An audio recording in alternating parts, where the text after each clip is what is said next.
12 Stoic Lessons that will change your life forever. Introduction.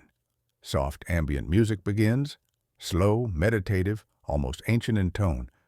There comes a time in every person's life when the noise outside begins to drown out the voice within, when ambition becomes anxiety, when success starts to feel hollow, when you wake up surrounded by everything you once wanted and realize you're still restless. We scroll through endless advice, searching for meaning in a world that rewards distraction.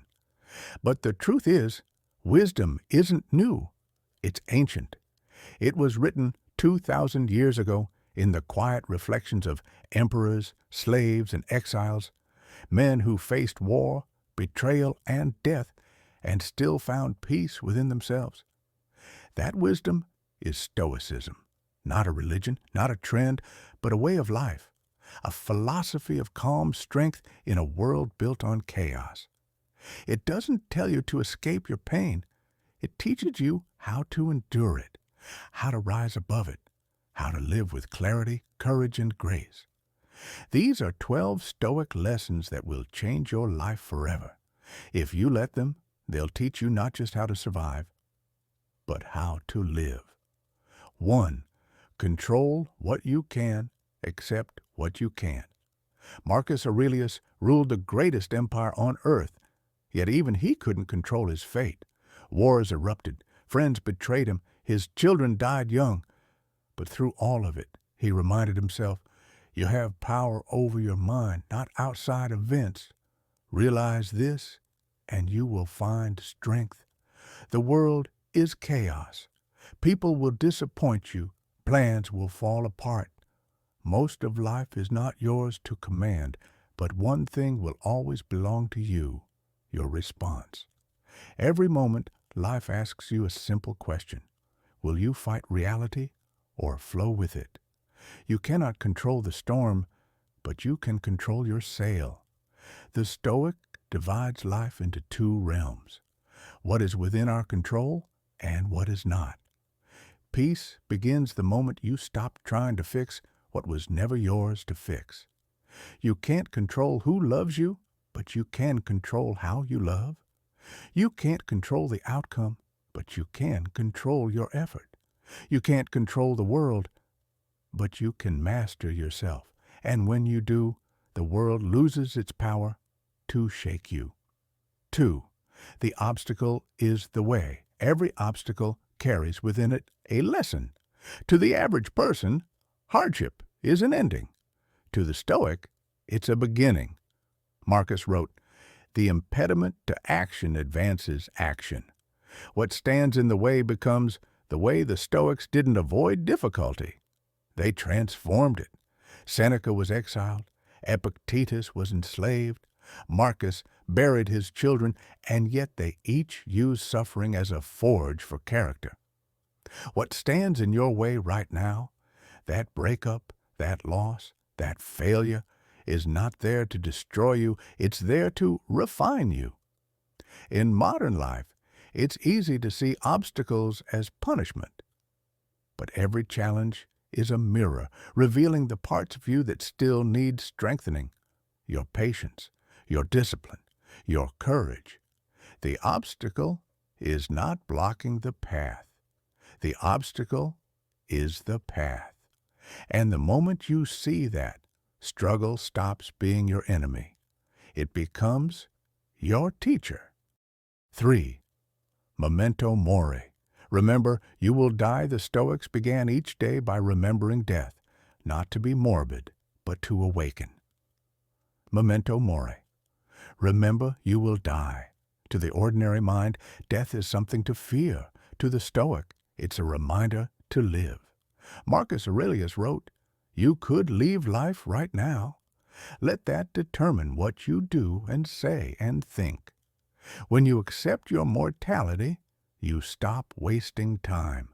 Petty arguments fade, pride dissolves. You begin to see the world as it truly is, fragile, fleeting, beautiful. Seneca said, "It's not that we have a short life, but that we waste much of it." Memento Mori isn't about darkness, it's about clarity. It teaches you to forgive faster, to love deeper, to create now, not later. When you remember death, every ordinary moment becomes sacred, because you finally understand this breath, this day, this life is temporary. And that's what makes it precious. 4. Amor fati. Love your fate. Acceptance is peace, but amor fati, the love of fate, is freedom. To love your fate means to love not only the good, but the bad. Not to merely accept what happens, but to embrace it completely. Most of us spend life fighting reality. We wish things were different. We resent the past, fear the future. But the Stoic knows every event, joyful or painful, is part of the same masterpiece. Epictetus was crippled as a slave, yet said, "Do not seek for events to happen as you wish, but wish them to happen as they do happen, and your life will go smoothly."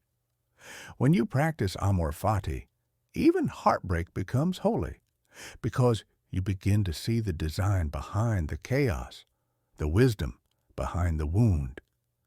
In a world that tells you to control everything, the Stoic whispers, "Love everything," not because it's easy, but because every twist of fate is shaping you into who you were meant to become. 5. Discipline over motivation. Motivation is fleeting. Discipline endures. Epictetus said, "No man is free who is not master of himself." True strength isn't doing what you feel like, it's doing what's right, even when you don't feel like it. There will be days you wake up exhausted, days you don't feel inspired, days you'd rather quit. But the Stoic doesn't ask for easier conditions, he asks for stronger character. Marcus wrote, "At dawn, when you have trouble getting out of bed, remind yourself, I am rising to do the work of a human being." Discipline turns dreams into destiny. It's not glamorous, but it's divine. Because each small act of discipline, waking early, choosing kindness, speaking truth, is a victory over chaos. Motivation is a spark. Discipline is the fire that never goes out. 6. Focus on virtue, not success. In a world obsessed with success, Stoicism reminds us virtue is the only true good. The Stoics believe that happiness doesn't come from wealth, fame, or status. It comes from living in alignment with your values. Seneca warned, "We suffer more often in imagination than in reality," because the chase for external rewards never ends.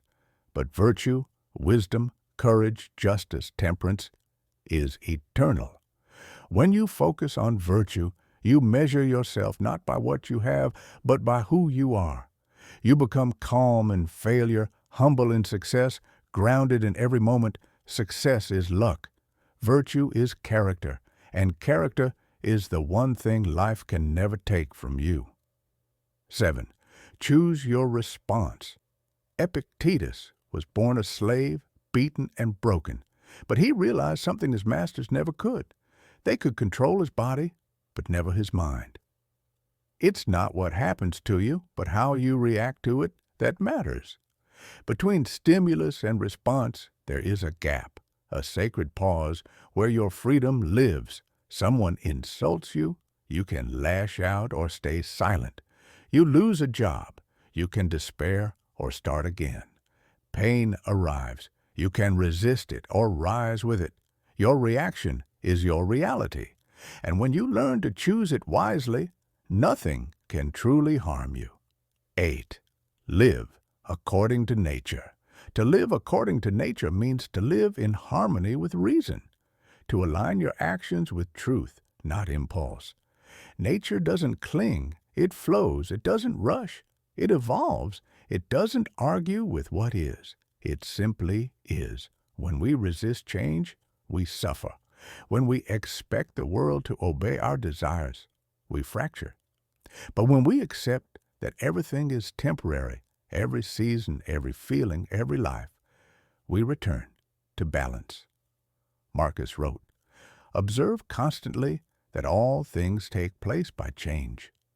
The Stoic walks with nature, neither fighting nor fleeing reality, but understanding it. When you live this way, peace isn't something you chase, it's something you become. 9. Practice negative visualization. Every night the Stoics imagined losing everything they loved, not to invite despair, but to cultivate gratitude. They called it premeditatio malorum, the premeditation of evils. Seneca said, "He robs present ills of their power who has perceived their coming beforehand." Imagine losing your sight. Imagine never hearing your favorite song again. Imagine never seeing the people you love. Now, open your eyes. That's gratitude. Negative visualization doesn't make you dark. It makes you present. When you contemplate loss, you stop taking things for granted. You start living fully. Because you remember, everything you cherish is temporary, and that's what makes it sacred. 10. Seek progress, not perfection. Marcus Aurelius wrote in his journal, not to perform, but to improve. He failed, he doubted, he tried again. Stoicism isn't about being perfect. It's about being better today than yesterday. The Stoic doesn't pretend to be flawless. He simply refuses to stop trying. Progress is humble. It's built on self-awareness and patience.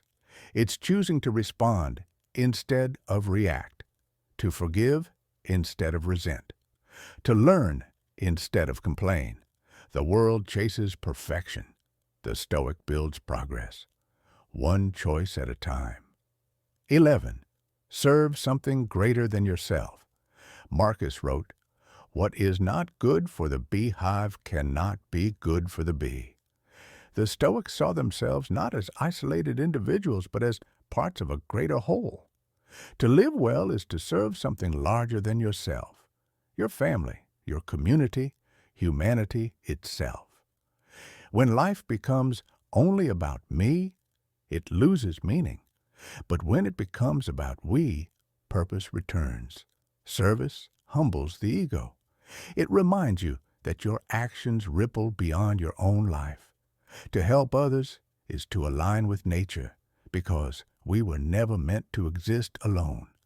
A good life isn't measured by what you get. It's measured by what you give. 12. The present moment is all you have. The present moment, Marcus wrote, is all you ever lose. The past is gone. The future is uncertain. The only place you ever truly live is now. We spend most of life trapped between memory and anticipation, regretting what was, fearing what might be. But the Stoic knows peace lives only in this breath. Seneca warned, while we wait for life, life passes. So stop waiting. Stop postponing joy for a future that may never arrive. Be here, fully. Breathe, listen, live, because this moment is eternity in disguise. Conclusion. Music swells, warm, gentle, timeless. These 12 Stoic lessons are not ancient relics. They are blueprints for modern strength. In a world that worships comfort, Stoicism teaches endurance. In a world that glorifies noise, it teaches stillness. In a world obsessed with control, it teaches surrender. Each lesson is a step, a discipline, a practice, a return to what truly matters. You can't control the world, but you can control yourself. You can't choose your fate, but you can love it. You can't escape death, but you can live fully until it arrives. That is Stoicism. That is freedom. That is grace, sculpted by struggle. This is sculpted grace, reminding you that the world will always test you. But how you respond will define you.